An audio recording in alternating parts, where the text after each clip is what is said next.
وزیر اعلیٰ پنجاب حمزہ شہباز کے احکامات پر secretary specialized primary and secondary health Ali Muhammad Jan نے فیصل آباد کا ہنگامی دورہ کیا اور ہسپتالوں میں جا کر صحت کے شعبہ میں حکومتی اقدامات کے ثمرات عام مریضوں تک پہنچنے کے عمل کا مشاہدہ کیا۔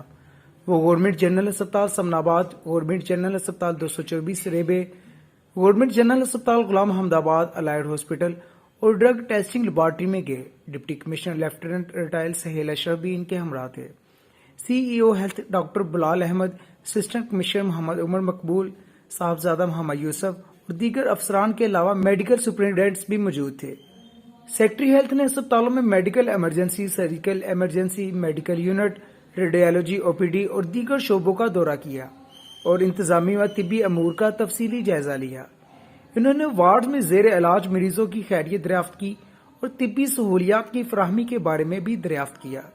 Secretary specialized primary and secondary health Ali Muhammad Jan مریضوں میں گل مل گئے اور ان سے مسائل دریافت کیے۔ انہوں نے پنکھوں کے فنکشنل ہونے، پینے کے پانی کی دستیابی کو چیک کیا اور واش روم سمیت مجموعی صفائی کی صورتحال دیکھی اور امور کو مزید بہتر بنانے کی تاکید کی۔ انہوں نے سی ٹی اسکین روم، میڈیکل وارڈ میں بھی گئے اور مریضوں سے ادویات ملنے کے بارے میں دریافت کر کے اپنے اطمینان کا اظہار کیا۔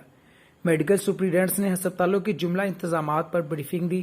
سیکٹری ہیلتھ نے میڈیا سے گفتگو کرتے ہوئے کہا کہ گورنمنٹ جنرل ہسپتال سمن آباد کو اگلے مالی سال میں مکمل فنکشنل کر دیا جائے گا۔ 2023 تک فعال کریں گے اور اس ہسپتال کو سی ٹی اسکین مشین بھی فراہم کریں گے۔ انہوں نے کہا کہ اسپتال کو اضافی بجٹ کے حوالے سے غور و خوض کیا جا رہا ہے۔ انہوں نے کہا کہ مریضوں کو بہتر علاج معالجہ کی فراہمی اولین ترجیح ہے، جس کے لیے دستیاب تمام وسائل بروئے کار لائے جائیں گے۔ کیمرہ مین حمزہ حسین کے ساتھ Usama Mirza, A to Z news point, Faisal آباد۔